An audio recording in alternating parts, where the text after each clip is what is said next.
들어와소서. 우리 주와 같은 신이 어디 있을까. 주여 주여 내 말 들으사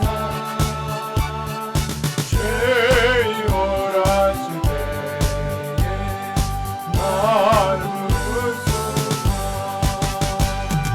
주의 친절한 안에 안기세 우리 마음이 평안하리니 항상 기쁘고 복이 되겠네. 영원하신 날에 안계이세. 주의 아래 끝끝은 말에 안계이세. 주의 아래 영원하신 날에 안계이세.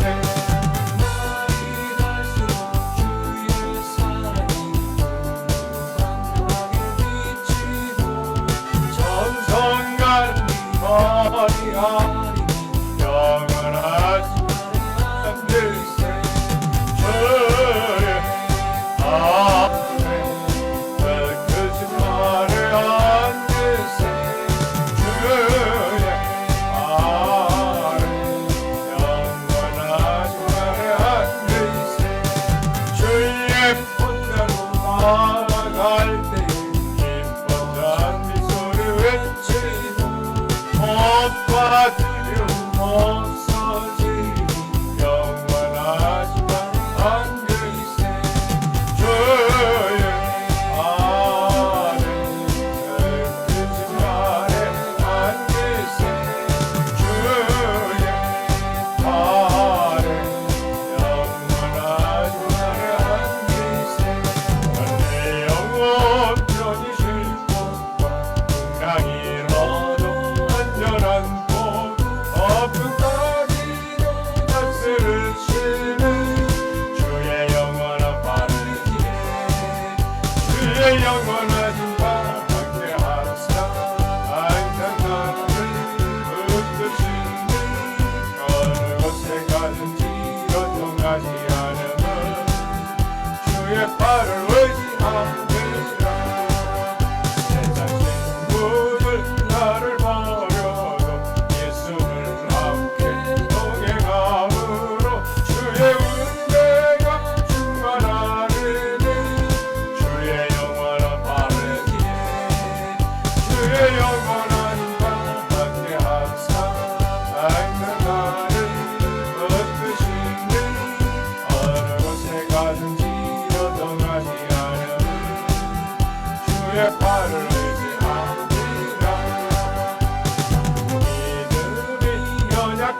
아득고 계시네 주의 영광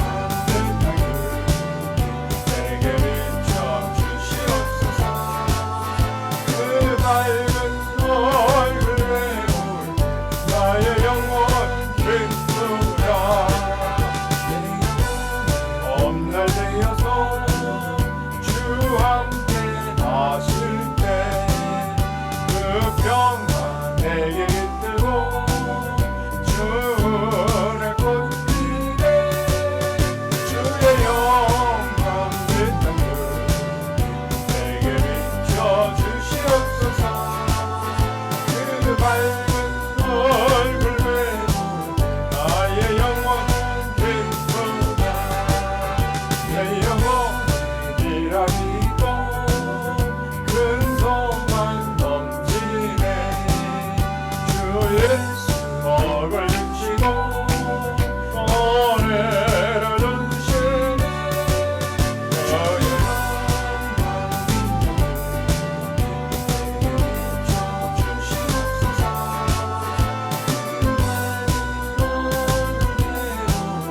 나의 영혼 빛에 찾아들여 어서 가서 어둠을 물리치고 주의 진리 모르는 백성에게 어둠에는 비춰라 빛에 찾아들여 어둠에 비춰라 죄로운 밤 밝게 비춰라 빛에 찾아들여 선한 역사 위하여 힘을 내라 주 함께 하시겠네 너의 넓은 사랑을 전파하며 복음의 빛 비춰라 빛에 찾아들여 복음의 빛 비춰라 밝게 비춰라 찾아 주님 부탁하신 말 순종하여 진리 전파하라 산과 바다 건너가 힘을 다해 복음의 빛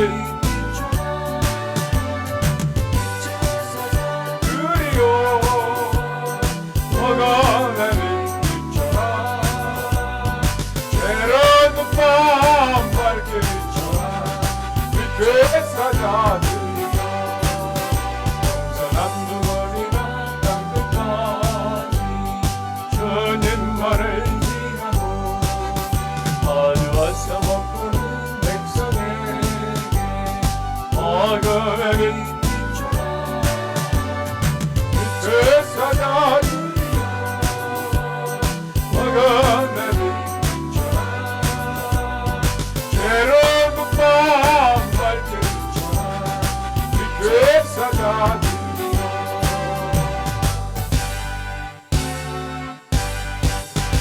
할렐루야. 이 시간 한번 오늘 받을 은혜를 위해서 또 나라와 민족을 위해서 주여 한번 부르기도 합니다. 주여 주여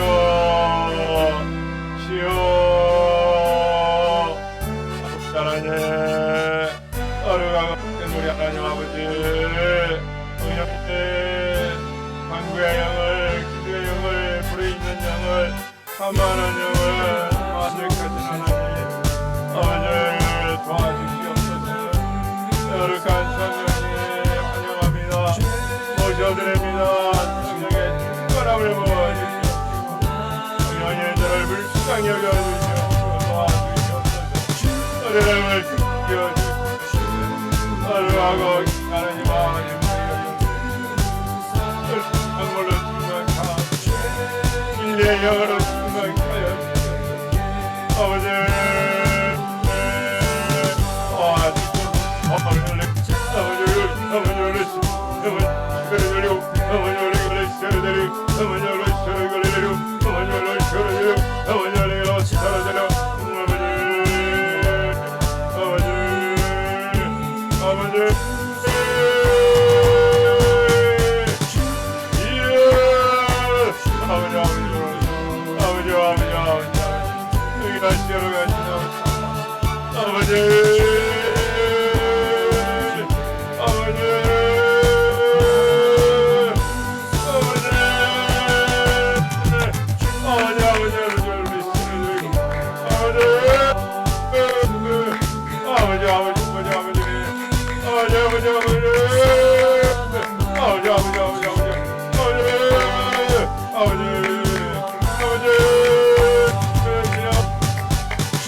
사들이 끊어지고 나만의 사들이 끊어지고 말씀 앞에 주세요. 아버지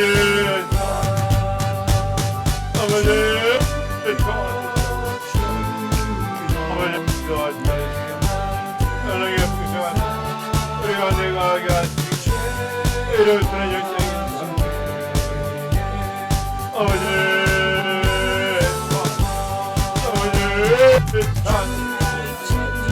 아니야 이러하시니까 우리 동남아 거룩한 아버지 얼로 살아나요. 얼로 살아나요.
이번에 우리 주 예수님 기도합니다. 아멘.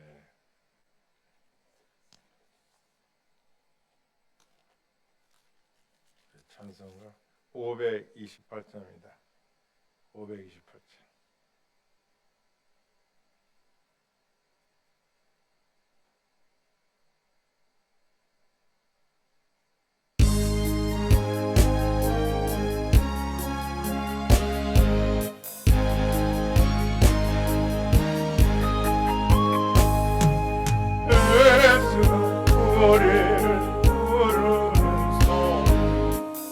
음성 부드러워 무릎에 완성 삼림을 우리를 기다리네. 오라 오라 방황치 말고 오라. 죄인은 자들아 내리고 주 예수 앞에 오라. 간절히 오라 부르실 때 우리는 주체하여 주님의 은혜를 외아니 받고 못 들은 죄 하려나. 오라 오라 방황치 말고 오라.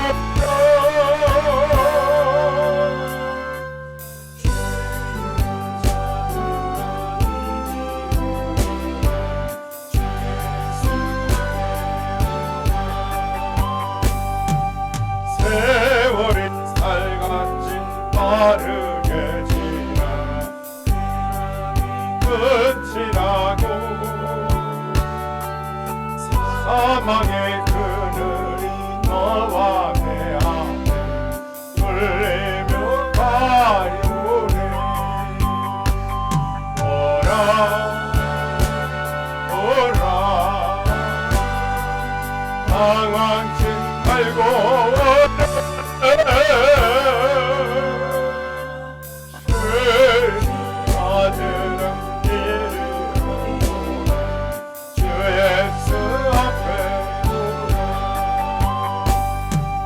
우리를 위하여 예비해 주신 영원한 집이 있어 죄 많은 세상을 떠나게 되네 영접해 주시겠네 어라 어라 당황치 말고 어라 주님은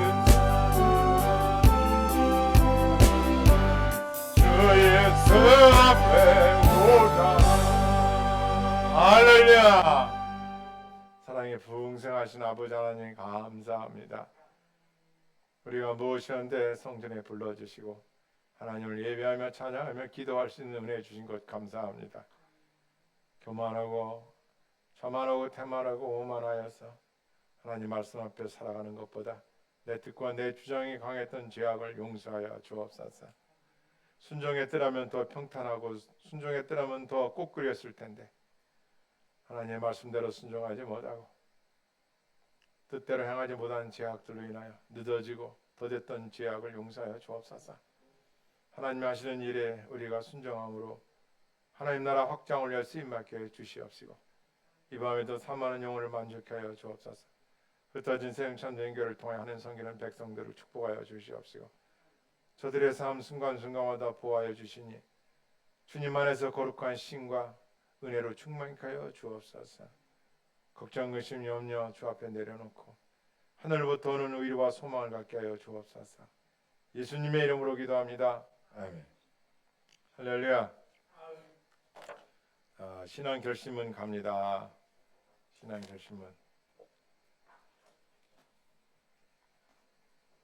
결심은 앞에 거부터 해석합니다. 1번부터 시작. 나는 날마다 예수님 안에서 최고로 행복한 사람이다. 나는 날마다 예수님 안에서 선포하고 기도하며 누리며 산다. 나는 날마다 예수님 안에서 성경을 읽고 지키며 산다. 나는 날마다 예수님 안에서 죄와 싸워 이기며 산다.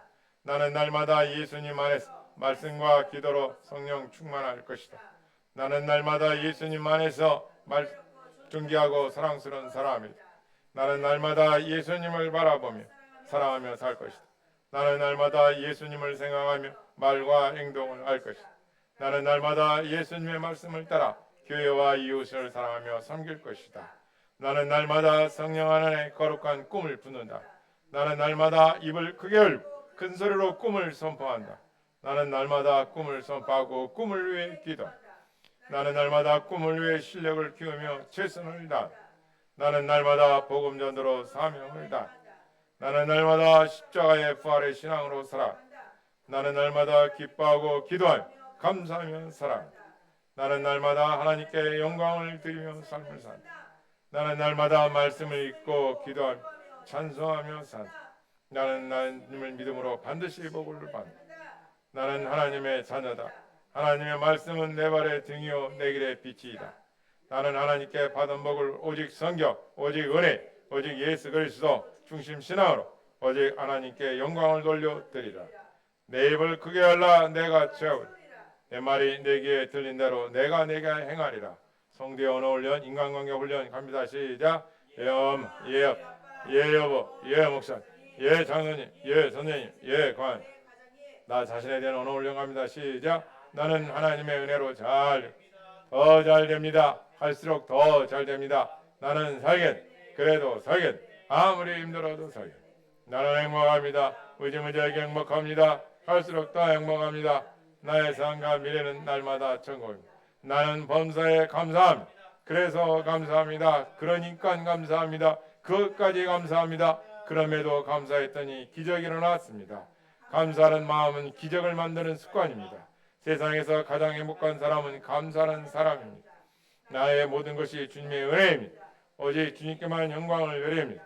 주님께서 부족한 저를 써주셔서 감사합니다. 주님께 쓰임받아 영광입니다. 그럴 수도 있지요. 저는 더 실수가 많아요. 훈계해 주셔서 감사합니다. 다 제 기도 부족입니다. 할렐루야.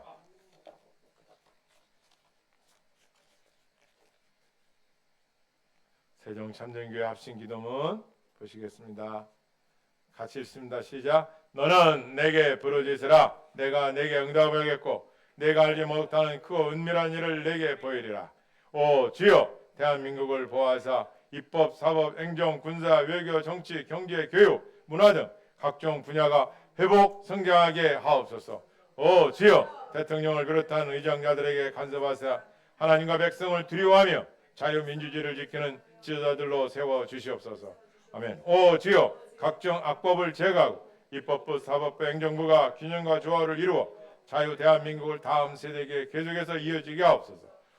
주여, 1907년 평양대공에 일어났던 북한 땅이 하나님의 역사로 자유와 인권이 회복되고 억압받는 동포들과 지역의 성도들을 구원해 주시고 남과 북이 전쟁이 없는 복음 통일이 이루어지게 하옵소서. 오 주여, 의정자들과 국민연대 분열을 이끄는 악한 사탄의 전략을 물리쳐 주시고 경제적 어려움과 각종 사고와 질병으로 죽어가는 백성들을 건지어 주시옵소서. 오 주여, 학교마다 스승으로서 지켜야 할 교사의 사명과 권위가 회복되고 학생들에게는 교사와 상담형에 대한 존중과 도덕심이 함양되게 하옵소서. 오 주여, 청장년들에게 일할 수 있는 직장과 어려운 이웃들에게 이러한 양식을 공급하여 주시고 가족과 형제의 사랑이 회복되고 서로 이웃을 사랑하며 예수님을 믿고 행복한 삶을 살게 하옵소서.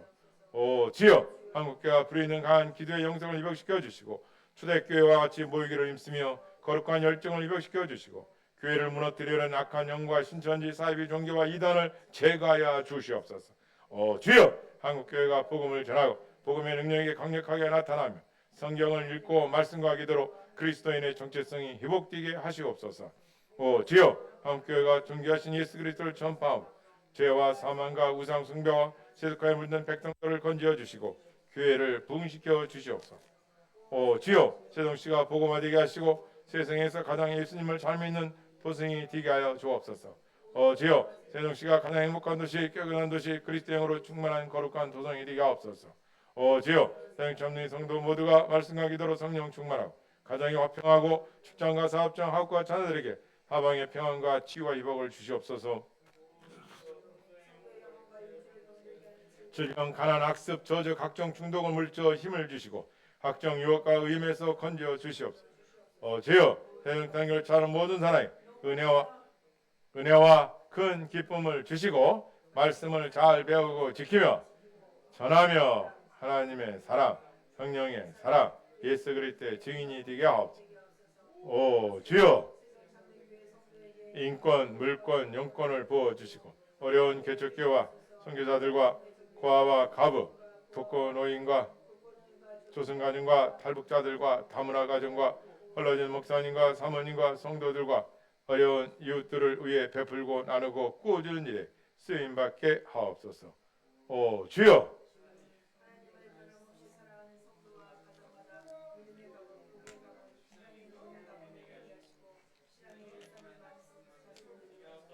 할렐루야.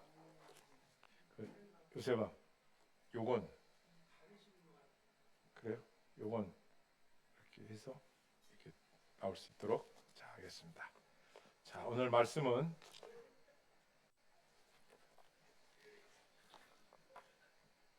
베드로전서 10절입니다. 베드로전서 5장 10절 말씀 가겠습니다. 신약전서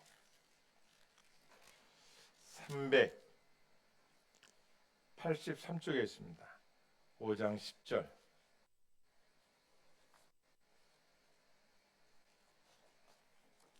한 절입니다.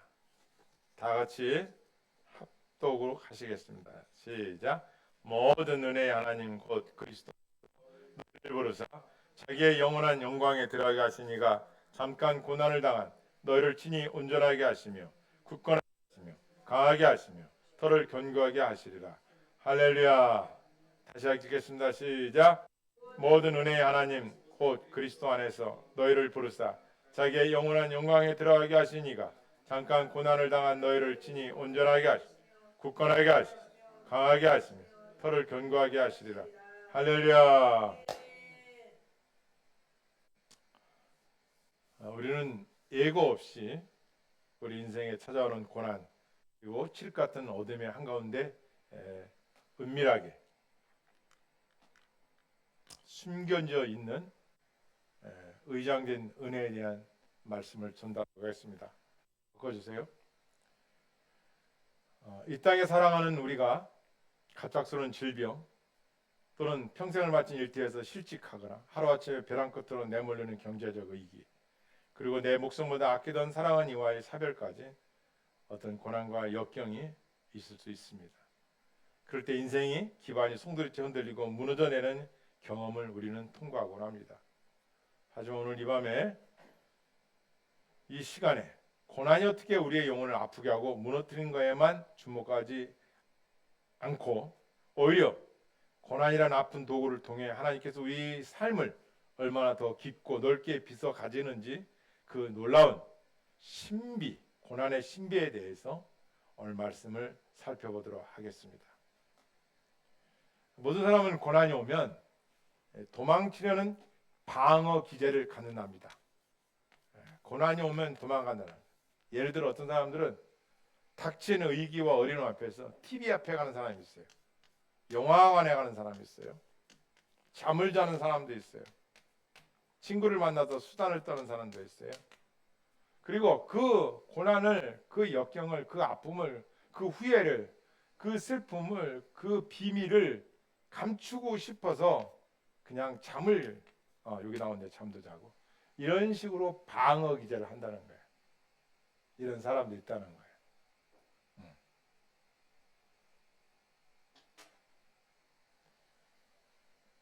사람은 누구나 다 문제 앞에서 도망가고 싶어 하지 그 문제 앞에서 직진하는 사람은 거의 없어요.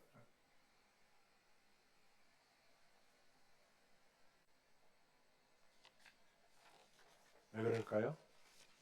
고난은 누구나 다 피하고 싶은 겁니다. 사람들은 흔히 고난이 없는 인생을 원하고 성공과 축복만이 가득한 그것만을 바라는 사람도 많습니다. 이것을 영광의 신학이라고 합니다. 무슨 신학이라고요? 영광의 신학. 생소한 이름 같지만 고난은 빼고 역경 이런 건 다 빼고 그냥 축복에 의해서만 신앙생활하고 싶은 사람들. 다시 말하면 축복을 받기 위해서 예수를 믿느냐, 예수님을 잘 믿음으로 축복을 받느냐. 두 가지 전제 하에서 우리 모두는 두 번째죠. 예수님을 잘 믿음으로 하나님부터 오는 축복을 받는 사람들이 되어야 되는 거죠. 그런데 처음부터 복을 받기 위해서 예수님을 믿는다. 영광의 신학이라는 거예요. 그래서 이분들에게 고난이 오면 이분들은 방어 기제를 갖는 거예요. 똑같이 자연인처럼 일반인처럼 세상 사람들처럼 회피하는 것이죠. 그러면 진정한 그리스도인은 누구냐 이거야. 고난 앞에서 어떤 사람들이냐 이겁니다. 그걸 보려면 예수님을 바라봐야죠. 예수님은 십자가 고난 앞에서 뭐라고 하십니까? 엘리 엘리 라마 사박다니 엘리. 주여 주여 어찌하여 나를 버리시나이까? 버리십니까 나를 왜? 절규를 하시죠. 인간이 가질 수 있는 최고의 고통, 하나님과의 단절이죠. 아픔이죠. 버림받는 겁니다. 그리고 예수님 그 고난을 겪으셨습니다. 예수님은 우리를 죄에서 구원하실 때 영광의 신학으로 축복에 의해서만 우리를 구원하신 것이 아니라 영원한 하나님과의 화해를 이루기 위해서 십자가의 고난을 감당하신 것입니다. 즉 직진하신 거예요. 방어 기제를 발산하거나 문제 앞에서 도망을 친 게 아니라 주님의 작정 앞에 예정 앞에 하나님의 섭리와 언약의 신실하심 앞에 자신을 드린 것입니다.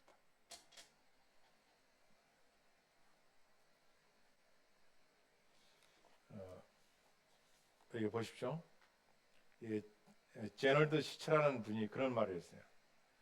해를 쫓아 서쪽으로 달린다고 어둠을 피할 수는 없다.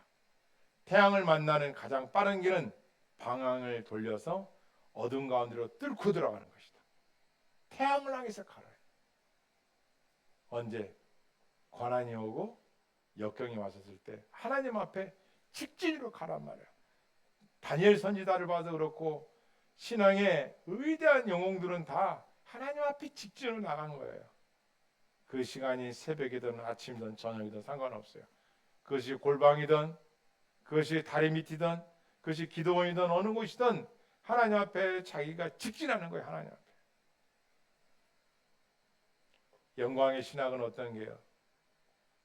고난이 없는 곳, 성공과 축복만, 축복 속에만 계신 하나님만을 믿겠다는 거예요.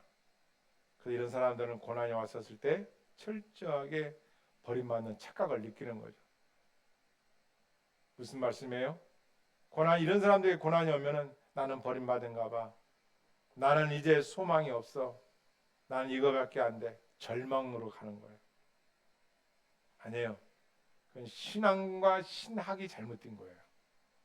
십자가의 길은 고통과 수치, 어둠의 가장 밑바닥까지 내려오신 하나님, 그 예수 그리스도 십자가 나를 왜 버리시나이까지 그 자리까지 가서 그 고난을 감당하신 그분 앞에 내려놓는 것이죠. 고통을 직면할 때 그곳에는 빛이 있는 거예요. 그래서 우리는 이 십자가에는 두 가지를 가지고 있어요. 하나는 뭐예요? 무서움이에요. 뭐의 무서움이에요? 죄의 무서움이에요. 왜? 죄는 죽음이 오니까. 죄는 사망이에요. 그리고 저주예요. 왜? 죄의 결과는 하나님의 진노를 당하는 거예요. 그래서 철저한 저주를 받는 거예요. 결과가 뭐예요? 죽음이에요. 또 하나는 이 십자가에 우리의 소망이 있어요. 빛이요, 빛. 무슨 소망이냐? 그러므로 예수님이 십자가에서 저주와 죄의 사망을 다 짊어지시고 깨트려 보신 승리의, 부활의 승리의 십자가란 말이에요. 그래서 이곳에는 부활의 소망이 있어요. 왜? 너의 자리를 내가 다 갚아주었다. 대속해 주었다. 속량해 주었다. 구원을 이루신 십자가예요. 그래서 우리는 십자가 바라볼 때 두 가지의 의미를 갖고 바라봐야 돼요. 지나가다가 교회 십자가 바라볼 때, 여러분과 나올 때 너무 아름답고 좋지 않아요? 저는 지금도 십자가가 너무 좋아요. 바라볼 때. 물론 삶에 있어서 십자가일 때도 있지만, 그렇지만 십자가의 그 은혜를 생각할 때 우리에겐 소망이 있는 것이죠.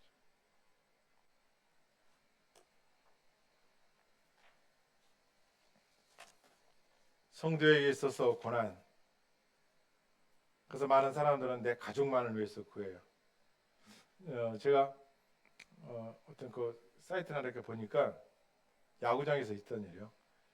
처음 야구를 시작해서 프로 팀에 들어와서 처음 홈런을 친 거예요. 이 선수가 1번이라고 할게요. 1번 선수가 홈런을 쳤는데 그 홈런 친 공이 거기 관중석으로 떨어진 거죠. 근데 거기서 이제 한 사람이 그 공을 잡았어요. 얼마나 그게 좋아요. 공을 거기서 저도 야구장에서 옛날에 잡아본 적이 있었는데 잡고 있는데 갑자기 이 선수가 홈런 친 선수가 그 친구한테 얘기해가지고 그 선수 하나가 와서 그 공을 달라는 거야. 왜? 나의 첫 홈런 친 공이니까. 근데 이분이 이 공을 다시 그 선수에게 줍니다. 그러니까 이 선수가 게임이 끝나갈 무렵에 찾아오더니 자기의 배트를, 야구 방망이를 자기 거니까 선물로 준 거예요. 그러니까 이분이 이걸 받았어요. 공은 주고 배트를 선물 받은 거예요. 그런데 그 옆에 우리나라 말하면 초등학생 한 3, 4학년에 그 애가 야구를 좋아하는 거예요. 그 애에게 이 선물을 이분이 다시 주는 거예요. 자기가 받은 선물을 아이에게 다시 주는 거예요. 그러니까 아이가 너무 행복해하는 거예요. 여러분은 어때요? 나만을 위해서 뭐 조금 있으면 나, 가족, 나, 가족, 나, 우리. 생각해 보십시오. 나와 내 가족의 안위만 평화만 구한다면 그만 그 안에서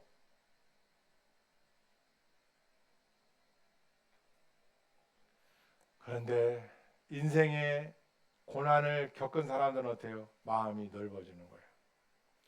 마음이 넓어지는 뭐예요? 타인의 고통을 안다는 거예요. 타인의 눈물을 안다는 거예요. 타인의 아픔을 안다는 거예요. 타인의 마음을 이해한다는 거예요. 타인의 마음을 경청해 준다는 거예요. 베풀고 나누고 꾸어주고 도와주고. 여러분 어떤 사람이에요? 우리 예수님은 우리가 당할 모든 고난을 다 합쳐도 비교할 수 없는 죄 없으신 몸으로 십자가의 고난을 당하셨어요. 그리고 우리의 죄를 갚아주셨어요. 그래서 누가 어느 고난에 있다 할지라도 죽음 앞에서라도 예수님을 영접하면 살려주시고 영생을 주시는 줄을 믿습니다. 여러분 성도도 마찬가지죠. 성도에게 고난이 왔다. 부부간의 의견의 차이, 사고의 차이 뿐만 아니라 직장에서 삶에서 만나는 가운데서도 고난을 겪은 사람들은 마음이 넓어져요. 그래서 색강은 시계에서 산에서 내려오는 고랑탱이의 조그만 그 산골에서 흘러내는 물은 결국은 어디로 들어가요? 강으로 들어가는 거예요. 마음이 중요한 거예요. 타인의 눈물과 고통을 품어줄 수 있는 은혜의 그릇을 키워야 돼요.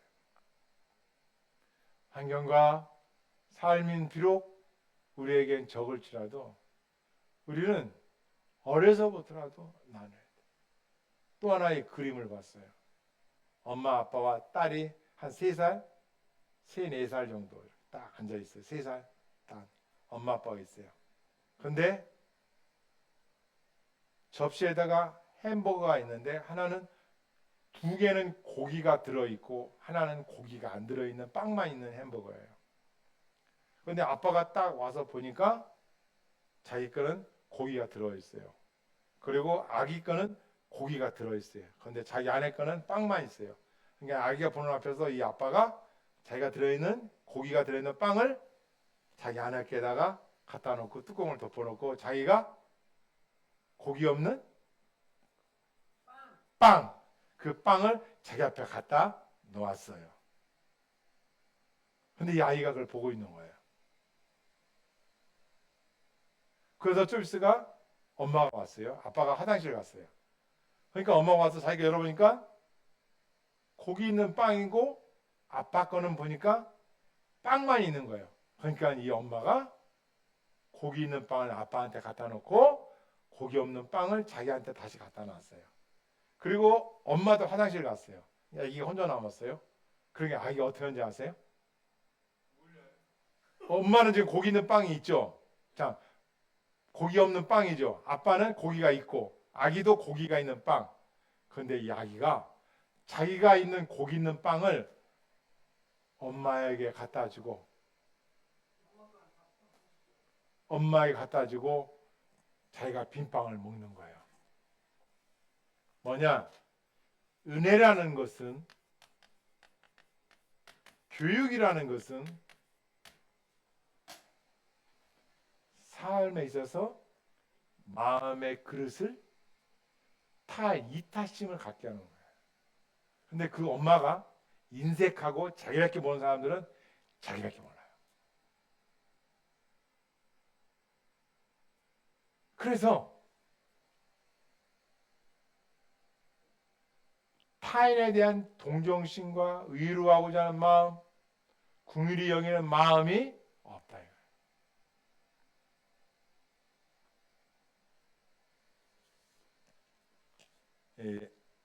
나치 아우슈비츠 형수에서 끝까지 사람이 있죠.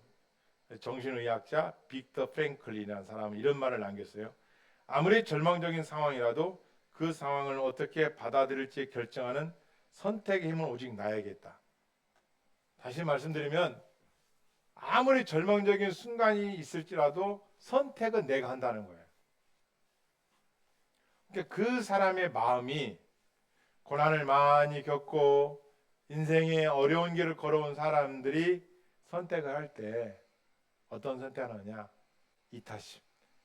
남을 존중하고 남을 긍휼히 여기는 마음으로 베풀고 나누는 마음을 갖는 거예요. 무엇을 바라고 원해서가 아니라 나도 배가 고파봤고 나도 힘든 시간을 겪어봤더니 나로 하여금 하나님께서 이 고난을 주셨던 그날 지난날에 그런 고난이 있었던 것은 나로 하여금 나누고 베풀고 상대방을 호의를 베푸는 거예요.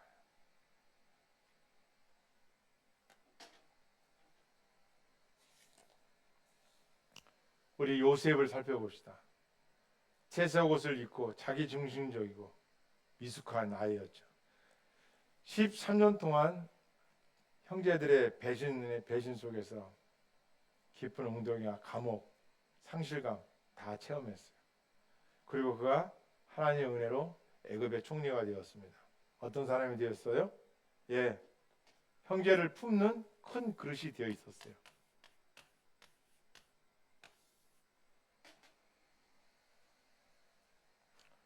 이 말 한마디를 이렇게 하죠. 창세기 50장 20절 말씀이요. 당신들은 나를 헤아려 했어요. 여기서 당신은 누굴 가리켜요? 형제들을 가리키면서 형님들은 나를 죽이려고 했으나 하나님께서는 그것을 선으로 바꾸사 생명을 구원하셨나이다. 생명은 누구예요? 형제들도 살려주고 그 가뭄에 기근에 백성들을 살리고 온 세상을 살리는 그런 총리가 된 거예요. 만약에 요셉이 그런 고난과 역경이 없었더라면 과연 그런 마음이 키워졌을까요? 아마 복수심, 배반자에 대한 안갚음만 있었겠죠. 우리도 그분도 사람인데, 그런데 그런 고난의 역경을 통과한 그는 마음의 그릇을 키운 다음에 오히려 형제들을 품고 살리는 일에 선택을 합니다. 여러분 어때요? 나는 당연히 도움 받아야 되고, 나는 당연히 이해를 해야 되고. 잘 생각해 보세요. 우리는 이 마음이라는 것이 그렇게 소중한 거예요. 왜 내게 그런 은혜를 받았으며 왜 내게 그런 고난이 있었는가? 무엇을 위해서? 그렇죠. 나보다 더 어렵고 힘든 분들을 위해서.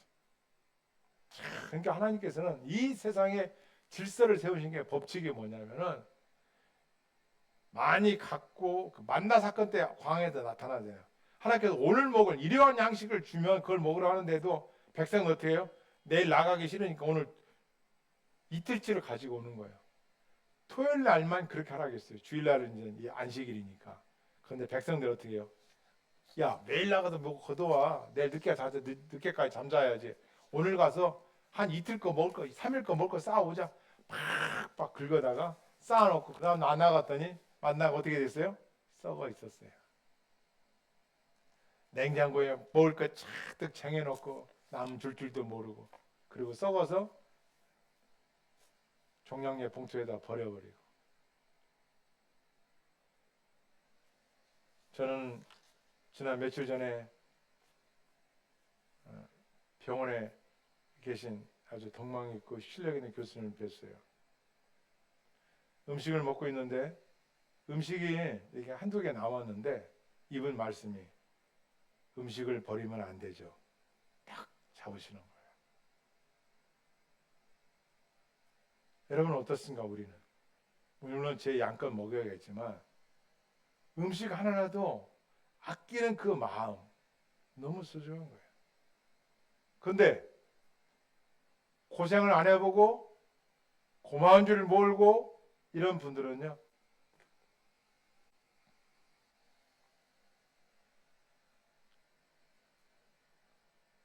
꼭 고생을 많이 한 분만 그런 게 아니라 이치가 그렇지 않습니까?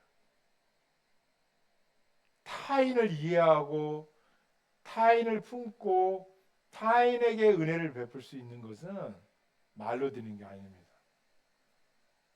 그의 삶에서 선택하고 선택할 때마다 나보다 나에게 왔던 그 고난을 통해서 위로자가 되고 그들에게 소망을 주고 그들을 격려자가 되는 거예요. 저도 코로나 때 사경을 헤맸을 때를 생각해 보면 선택을 잘한 것 같아요. 하나님 은혜로. 나도 이렇게 아픈데 아픈 사람들에게 내가 뭘 하면 좋을까? 여러분 어때요? 한번 잘 생각해 보세요. 한번 생각을 하시라고. 나는 과연 내 이웃들에 대해서 어떠한 삶을 살고 있는지. 또 사람들은 고난이 오면 왜 내게 이런 고난이 왔습니까? 왜 하필 저입니까? 막 원망해요. 피해의식 속에서. 그런데 이렇게 한번 질문해 볼까요? 왜 나는 겪으면 안 된다고 생각했는가? 이렇게도 생각할 수 있잖아요. 왜 나는 겪으면 안 된다고 생각했는가? 왜 나는 영광의 신학에 잡혀 있었는가 말이야. 축복의 신학에 잡혀 있었는가? 꽃길만 걸으려고 했는가? 그래서 사람은 때로는 실패도 하고 거절도 당하고 돈이 없어서 꾸면서 창피와 거절당했을 때 그 모멸감, 그 힘든 마음도 있고 사업에 실패해서 이 세상에 나 혼자뿐이라는 그런 외로움도 겪고 그러면서 인생은 성장하는 거예요. 그런데 많은 사람은 착각해요. 영광의 신학에 빠지면은 축복. 고난 하나도 없어요. 다 고난을 피해 가야 돼. 다 잘 되고 돈 많이 벌고 다 잘 되고 안 그래요. 그래서 그 고난을 당한 후에 한 사람은 이타심이 생기고 남을 위해서 베풀고 나누고 경청하고 위로자가 되는 사람이 있고 어떤 사람은 그걸 통과하고 나서 이 세상은 이제 다 필요 없다. 나뿐이야. 자기만 가지고 쌓고 하다가 결국 성경 말씀대로 부자가 천국에 들어가기가 낙타가 바늘길 들어가도 어렵다.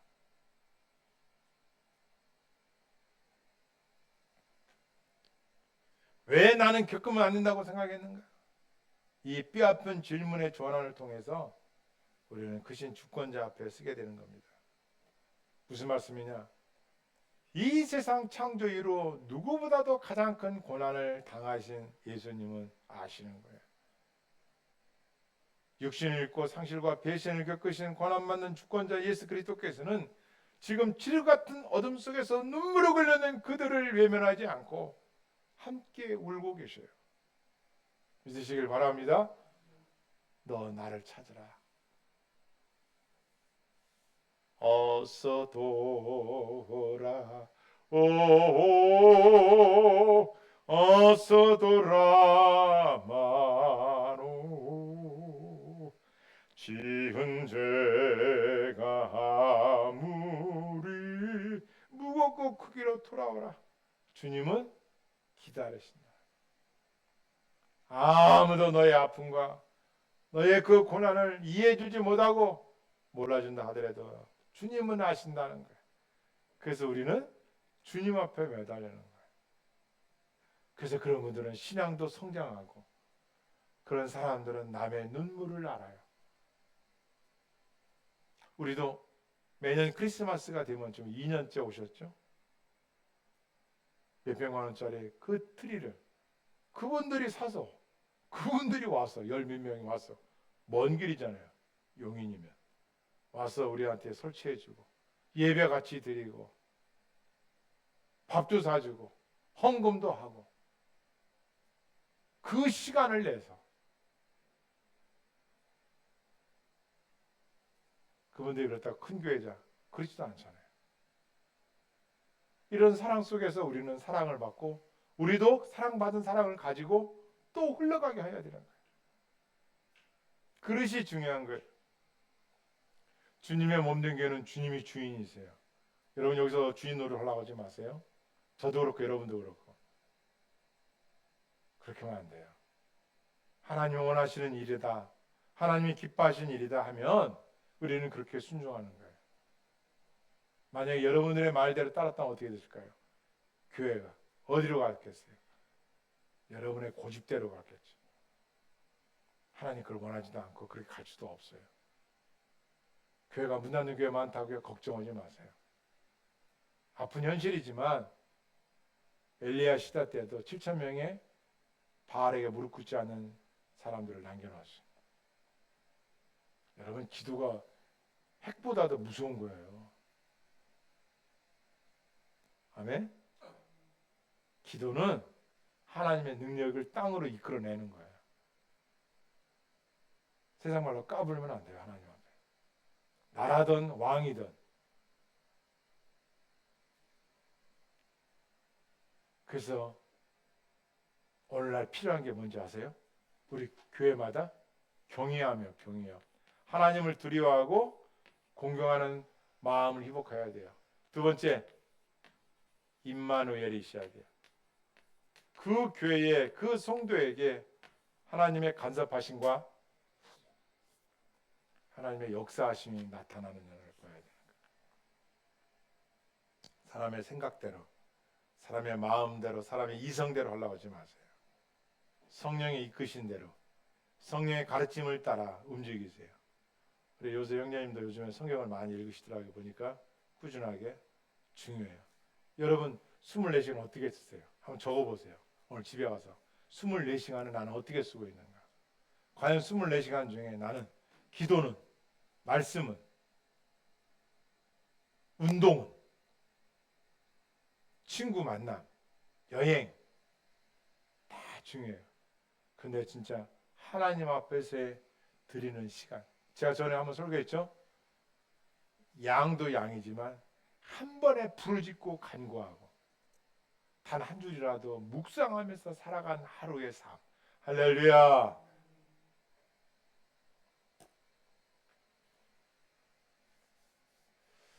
제가 여기 이렇게 적어왔어요. 뭘 적었냐면요,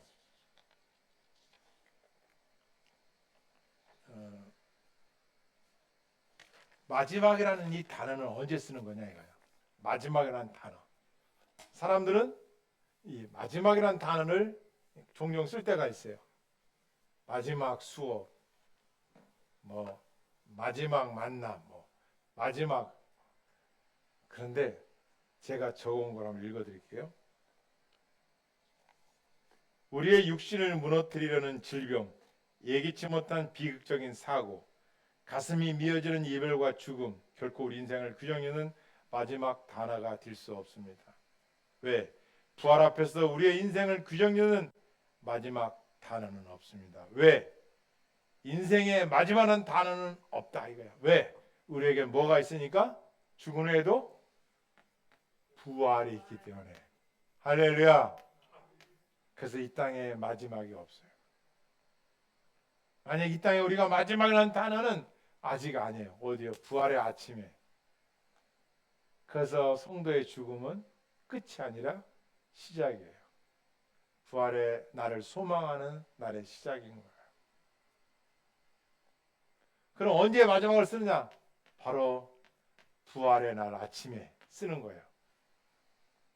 두 가지밖에 없어요. 성경 읽어보니까 하나는 영생의 부활이 있어요. 하나는 영벌의 부활이 있어요. 영벌의 부활은 믿지 않는 자들의 부활이에요. 이들의 부활은 이제 영원한 두 번째 불못, 두 번째 사망이에요. 영원히 고통당해요. 한쪽은 예수 그리스도를 믿는 사람들의 부활이에요. 영생의 기쁨의 날입니다. 이때가 마지막이라는 단어를 쓰는 날이라고 저는 적어왔어요. 왜? 이제 못 봐요. 믿지 않는 자들 영원히 못 봐요. 마지막 날이에요. 그래서 이때 쓰는 단어가 마지막이다. 그래서 우리는 마지막이라는 단어는 부활의 아침에 쓰는 거예요. 우리는 마지막이 없어요. 예수님을 믿는 순간 영생을 가진 자로서 죽어도 천국에 가고 할렐루야 주님과 영원히 사는 사람들이에요. 그래서 마지막에 빠져버리는 거예요. 그러나 믿지 않는 자들은 영벌을 당하기 때문에 마지막이에요. 하나님과도 마지막, 믿는 사람들과 함께하지 않으면 그때가 마지막인 거예요. 그래서 하나님 이 세상에서 믿는다도 하여금 너희로 하여금 세상에 빛과 소금이 되라고 하는 거예요. 그들에게 이 영생의 기쁨과 감사와 영원한 길로 인도하라고 우리를 먼저 부르셨다는 것이에요. 어제도 아주 기인을 만났어요. 아주 귀한 분을 만났는데 그분과 대화하는 중에 그분이 이런 말을 했어요. 어둠은 언제 있느냐? 빛이 없을 때 있다는 거예요. 그러므로 빛이 있는 곳에는 어둠이 없다라는 거예요. 맞는 말이에요. 하나님께서 우리를 빛으로 삼으신 건 뭐예요? 어둠이 없다라는 거예요. 하나님을 모시고 사는 사람은 어둠이 없어요. 하나님과의 정직한 관계, 은밀한 죄가 없어요. 고백하니까. 빛이 내 안에 가득 차니까. 그렇죠? 그리고 우리는 그 빛의 사랑으로 세상을 향하여 복음을 증거하는 사람들이에요. 그럼 왜 세상 사람들이 하나님께 오지 않고 있는 동네 그러냐? 아직 어둠에 있기 때문에. 공존할 수는 없어요. 이 안에도 이 전등을 끄면 어둠이에요. 빛, 어둠 딱 분리되지. 빛 가운데 어둠이 들었고 어둠 속에 빛이 있고 없어요. 둘 중에 하나예요. 근데 여러분과 내가 이 땅의 빛과 소금인데 우리가 스스로 빛을 발하지 않으면 세상은 갈수록 어두워지는 거예요. 그래서 믿음 좋은 분이 이 땅을 떠났을 때 저는 그렇게 표현해요. 의인의 등불이 또 하나 꺼졌구나. 다른 사람들 죽음 앞에서는 우리가 큰 경외심이 없을지 모르더라도 복음을 전하는 사람이 이 땅을 떠났을 때, 복음을 전하는 참된 교회가 문을 닫았을 때 우리는 슬픈 거예요.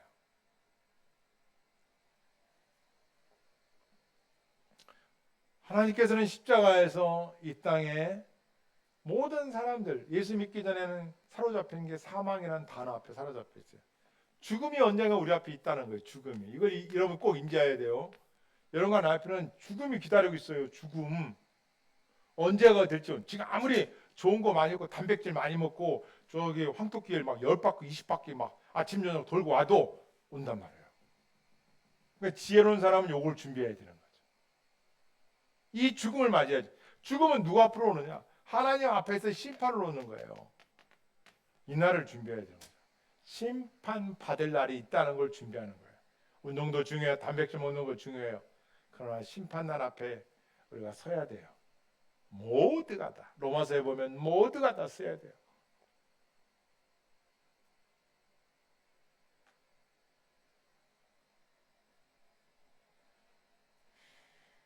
그래서 우리는 부활의 아침을 준비하는 사람들이에요. 그러면 정리하자면 그럼 어떻게 적용하면 우리 삶에서 어떻게 그러면 우리는 부활을 연습해야 되냐? 첫째, 안식일을 잘 지켜야 돼요. 안식일은 영원한 쉼이 있다는 것도 있지만 언젠가는 이 땅에서의 쉼을 내려놓고 이 땅에서의 이 녹록하지 않은 삶의 여정의 고난을 내려놓고 영원한 쉼의 나라로 들어가는 날이 있다는 걸 우리는 알아야 돼요. 그래서 이 땅의 시간은 나의 교만을 못 박는 시간이요, 나의 잘못된 자아를 내려놓는 시간입니다. 그리고 나의 진짜 주인 예수 그리스도가 나의 주인이심이 그분이 나를 이끌어 가심을 인정하고 그분과 동행하는 겁니다. 두 번째, 부엌 식탁의 성찬이. 이게 무슨 말씀이냐? 가장 평범한 밥상에 찾아오는 주님이라는 거예요. 연약하고 고난한 모습 그대로 안아주세요. 우리 하나님 여러분이 우리가 막 정죄하듯이 야, 너는 기도도 안 하고 막 전도도 안 하고 말이야. 너는 말이 성경도 안 읽고 막 정죄하시는 분이 아니에요. 그렇지만 너 주 앞에 나오느냐? 그대로 안아주시는 분이에요. 그 아픔을 안고 그냥 오라 이거예요. 그 슬픔을 안고 그대로 오라는 거예요.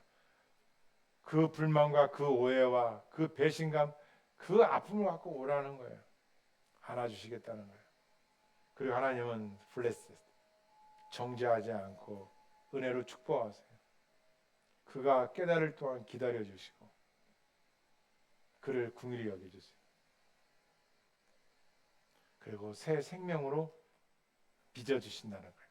새롭게. 그래서 주님 앞에 나가는 것이 가장 중요해요. 세상은 끝없이 분주하게 우리를 해요. 하지만 회개라는 외침은 없어요. 최고 중요해요. 이 세상에서 회개가.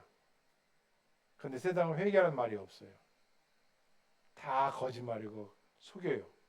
예? 남들도 그렇게, 저 언니도 그렇게 하는데 뭐 너만 하는 게 아니야. 다 속여요. 이 정도쯤이야 이렇게 이 정도야 속지 마세요. 그렇게 사는 게 아니에요. 하나님은 다 알고 계셔. 다 보고 계셔. 근데 교회에 오고 말씀을 읽으면 우리에게 회개하라고 그래요.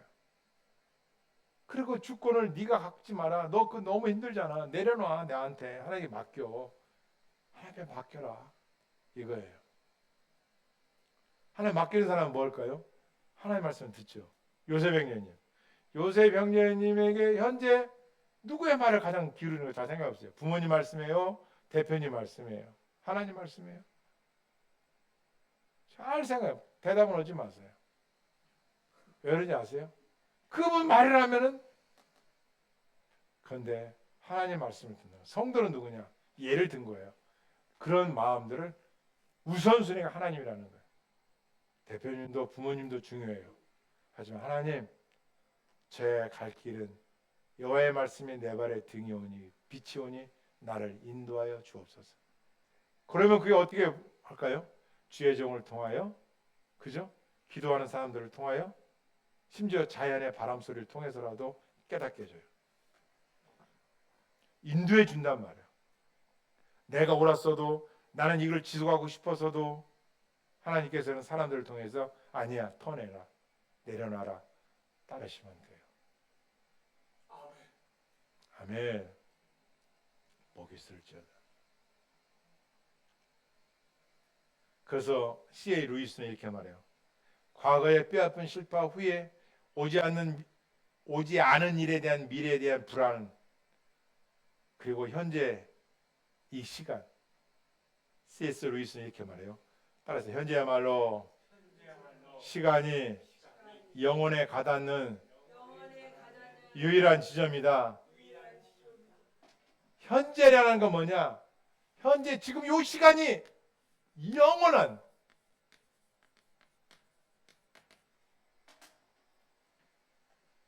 영원이라는 곳에 가닿는 유일한 지점이라는 거야.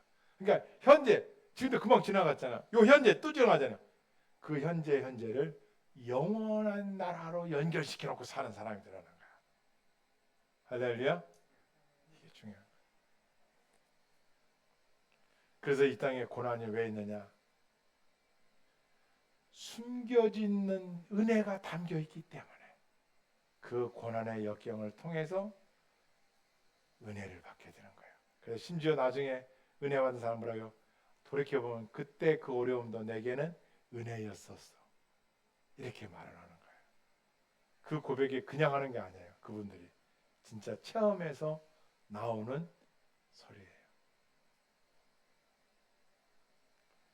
왜 하나님의 놀라운 선물은 왜 한눈에 보이지 않고 숨겨져 있을까요? 그것은 평범한 일상이라는 투박한 포장지에 쌓여 있기 때문입니다. 물 한 모금, 따스한 햇살, 정직한 땀방울, 그리고 뼈아픈 고난 속의 작은 깨달음까지 경이로움에 눈을 뜨게 하는 거예요.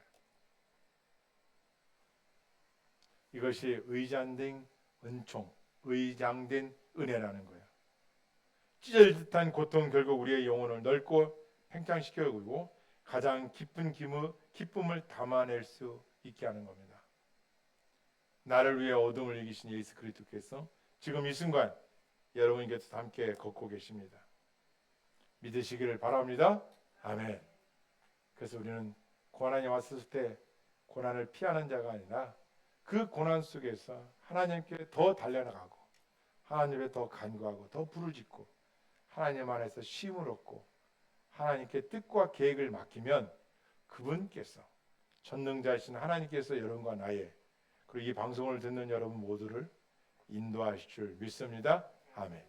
기도하고 마치겠습니다.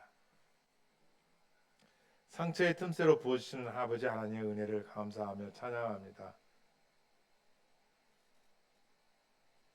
금요 예배에 나와 의장된 은혜라는 말씀을 듣고 머리 숙은 이들을 축복하시되 진리를 깨달아 알며 하나님을 아는 지식으로 충만하고 삶에서 그리스도의 정체성을 드러내는 자들이 되게 하여 주옵소서. 하나님, 비가 많이 온다는 소식이 있습니다. 또 이 나라가 부정선거라는 이름 안에서 많은 백성이 고통하고 신음하고 있습니다. 남들보다 나라를 살아라 한다고 해서 의정갈로 세워주었는데 저들이 백성을 속이거나 백성들을 멸망으로 이끄는 자가 아니라 백성의 눈물을 식히며 백성의 하루하루의 삶을 위로할 수 있는 의정자들로 바꾸어 주시옵소서. 무엇이 진실인지 우리는 다 알 수 없사오나 성령께서 친히 밝혀 주셔서 대한민국이 하나님 보호 아래 있다는 것을 세계 만방에 보여주시고 태어나는 생명들을 귀히 여기는 나라, 노인들을 공경하며 존중하는 나라, 무엇보다도 대한민국의 입법사부 행정부가 하나님 앞에 두려워하며 하나님 앞에 세워져가는 민족이 되게 하여 주옵소서. 이 나라를 탐하는 악의 세력의 불을 꺼주시고 물리쳐 주시옵소서. 깨어있는 백성들의 기도가 땅에 떨어지지 않을 줄 믿습니다. 종의 마음속에 성령의 탄식함으로 종의 마음속에 성령의 기쁨으로 채우시는 은혜의 기도가 아버지께 연락되어서 이 땅에 축복으로 임재되게 하여 주옵소서. 거룩한 주일을 준비합니다. 종에게 성령의 눈과 귀를 밝혀주시고 우리 성도님들의 주일날을 사망으로 달려나와 위로부터는 신령한 꼴을 먹음으로 인하여 저들의 영역에 새 힘을 얻고 새 사랑으로 능력있고 권세는 그리스도의 삶이 되게 하여 주옵소서. 돌아가는 발걸음도 축복하시고 더 밝은 낮처럼 만날 것을 믿고 예수 그리스도로 감사하며 기도합나이다. 아멘. 나라 민족과 가정과 교회를 자유롭게 인도하시도록 하시겠습니다. 주여 주여